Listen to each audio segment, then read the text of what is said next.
దేవుని నామానికి వందనాలండి. మరొకసారి ఈ యొక్క సిలువ ధ్యానాల కూడుకుల్లో సిలువ ధ్యానాలు ధ్యానించుకుంటానికి ప్రభువైన యేసుక్రీస్తు వారు మన కొరకు ఆయన చేసిన త్యాగాన్ని జ్ఞాపకం చేసుకుంటానికి దేవుడు ఎంతగానో మరలా ఈరోజు మనకి ఇచ్చినందుకే వందనాలండి.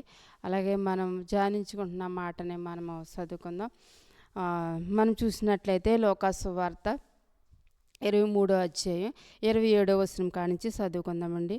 గొప్ప జనసమూహము ఆయనను గూర్చి రొమ్ము కొట్టుకొనుచు దుఃఖించుచున్న చాలామంది స్త్రీలు ఆయనను వెంబడించిరి.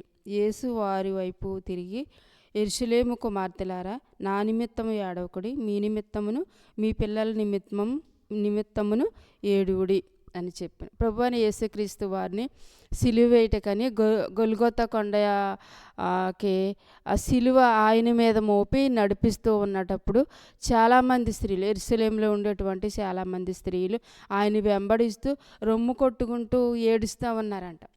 అయ్యో, ఎంత దారుణమైన శిక్షను నీకు ఎలా విధించారు, నువ్వు ఎన్నో మేలులు చేసావు కదయ్యా, నువ్వు చాలా మంచివాడు కదయ్యా, ఇంతగా ఎంత శిక్ష విధించారని వారు రొమ్ము కొట్టుకుంటూ ఏడుస్తాను. చాలామంది స్త్రీలు వెంబడించారని ఇక్కడ రాయబడి ఉన్నది. అయితే ప్రభు అయిన యేసుక్రీస్తు వారు ఆ సిలువ మోత్తు కూడా ఆ ఏడుస్తున్న స్త్రీల వైపు చూస్తూ ఉన్నాడు. ఆయన భారంతో ఉన్నాడు. అప్పటికే ఒకటి తక్కువ 40 దెబ్బలు ఆయన కొట్టారు. ఆయన శరీరం అంతా కూడా మరి నలిగిపోయి ఉన్నది, రక్తము కారుతూ ఉన్నది. అయినప్పటికైనా కానీ ఆయన వెంబడిస్తూ ఆయన నిమిత్తం ఏడుస్తున్న వారిని చూసి ఆరి వైపు తిరిగి ఆయన మాట్లాడుతున్నాడు. ఏమంటే, యెరూషలేము కుమార్తెలారా, నా కోసం ఏడవద్దు, మీకోసం మీ పిల్లల కోసం ఏడవండి అని చెప్తా ఉన్నాడు ఆయన.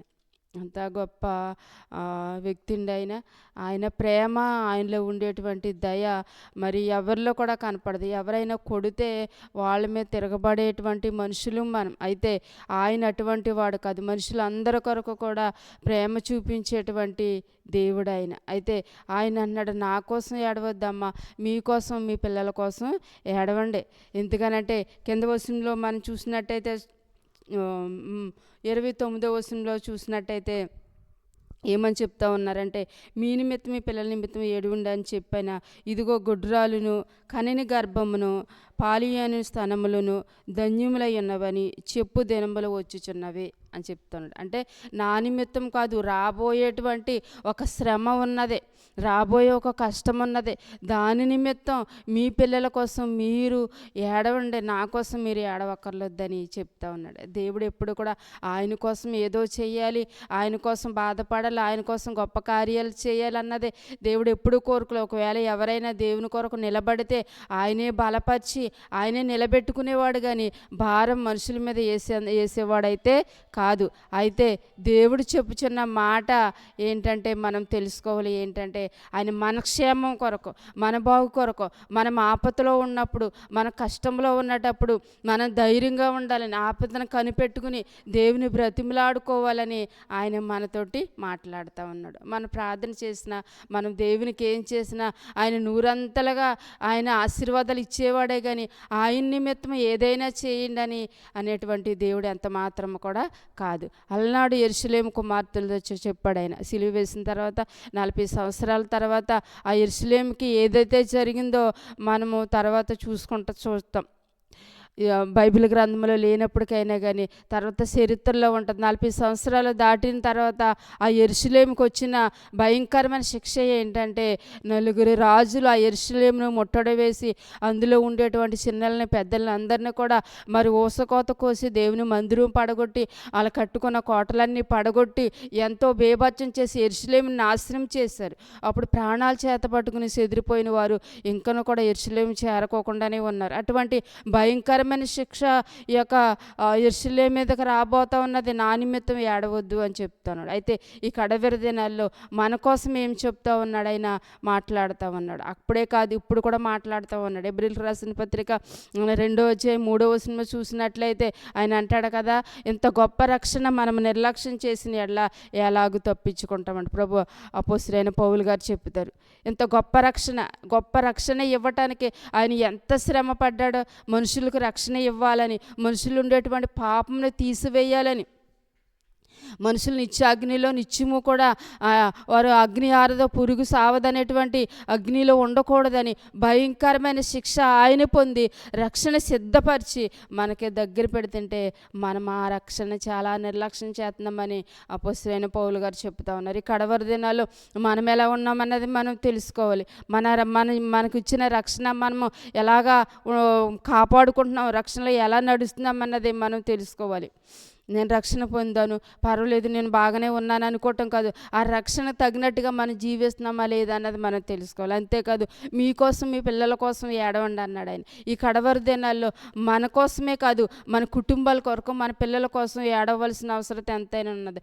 అలనాడు యెరూషలేము మీదకి ఎటువంటి శిక్ష అయితే వచ్చిందో ఈ కడవరి దినాలు కూడా భూమి మీదకి భయంకరమైన శిక్ష రాబోతూ ఉన్నదని దేవుని గ్రంథాలు చెప్తా ఉన్నాయి. ప్రతి గ్రంథంలో ఉన్నది. ఈ భూమి శాశ్వతమైంది కాదు.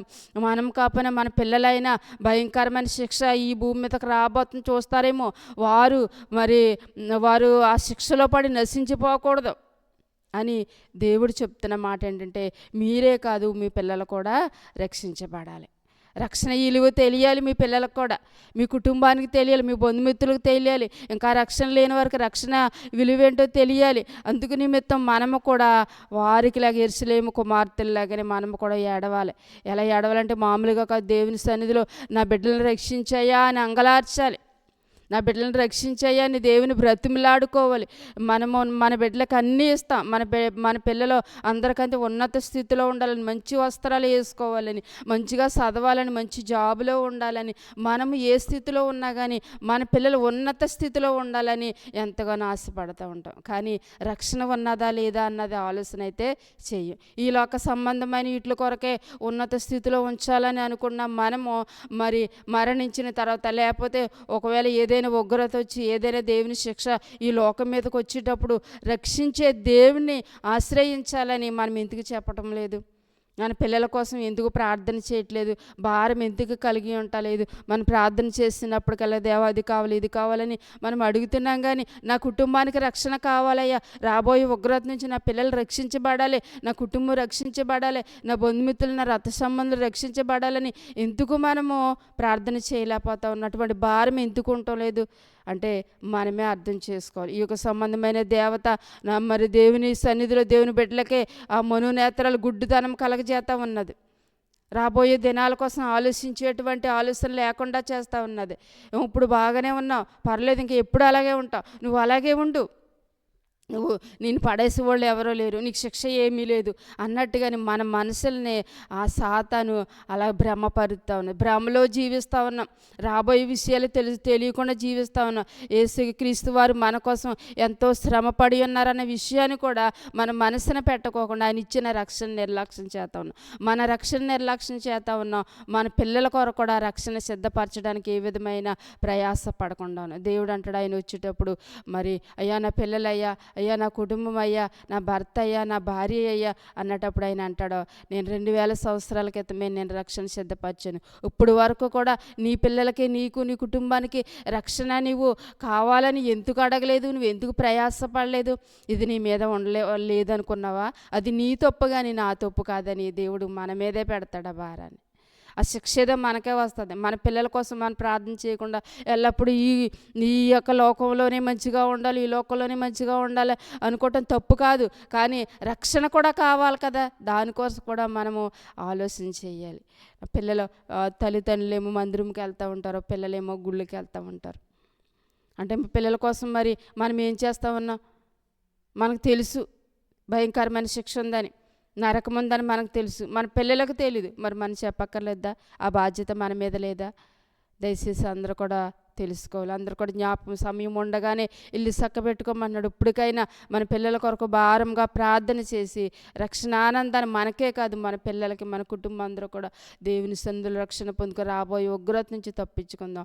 అందునిమిత్తమే ప్రభు అని యేసుక్రీస్తు వారు ఈ లోకానికి వచ్చి ఎన్నో శ్రమలు పడి, ఎన్నో బాధలు పడి, ఆయన భోజనం లేకోకుండా, నీళ్ళు లేకోకుండా, సరిగా నిద్రపోకుండా, వసతి లేకోకుండా, ఆయా చోట్లకు తిరుగుతూ సువార్త ప్రకటించడానికి ఎంతో ప్రయాసపడ్డాడు ఆయన. అంతేకాదు ఆయన శరీరాన్ని మన కోసం దారబోసి మరి ఒక రక్తబొట్టు కానీ ఒక నీటి బొట్టు కానీ ఆయన శరీరంలో ఉంచుకోకుండా సర్వం మన కొరకు ఉచితంగా దారబోసాడు ఆయన. అంత ప్రయాసపడిన ఆయన మనల్ని ఒక రోజు లెక్క అడుగుతాడు, నీ కుటుంబం ఏది, నీ కుటుంబం ఉన్నదా నీ సన్నిధిలోని, నా సన్నిధిలో నీ కుటుంబం ఉన్నదా అని అడుగుతాడు ఆయన.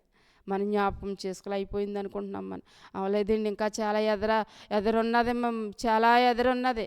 మనం చెప్పాలి, లెక్క చెప్పాలి దేవునికి, మన బిడ్డల నిమిత్తం, మన నిమిత్తం అన్నాడు కదా. కయ్యను అన్నాడు కదా, నీ తమ్ముడైన ఏబేలు ఎక్కడా అని అడిగాడు. ఇప్పుడు మనల్ని అడగ, నీ పిల్లలు ఎక్కడా, నీ భర్త ఎక్కడా, నీ భార్య ఎక్కడా, నీ బంధువులు ఎక్కడా, నీ సహోదరుల కొరకు నువ్వు ప్రార్థన చేసావా అని దేవుడు మనల్ని అడుగుతాడు. కాబట్టి అటువంటి పరిస్థితి మనం కలిగించుకోకోకుండా ముందుగానే అనేకుల రక్షణ కొరకు, మీకోసం మీ పిల్లల కోసం ఏడవండి అని చెప్పిన మాటను మనం జ్ఞాపకం చేసుకుని అనేకుల కొరకు కన్నీరు విడిసి అనేకుల రక్షణ కొరకు మన కుటుంబ నిమిత్తం, మన పిల్లల నిమిత్తం ప్రార్థన చేద్దాం. దేవుడిచ్చిన కొద్ది మాటలు దీవించును గాక.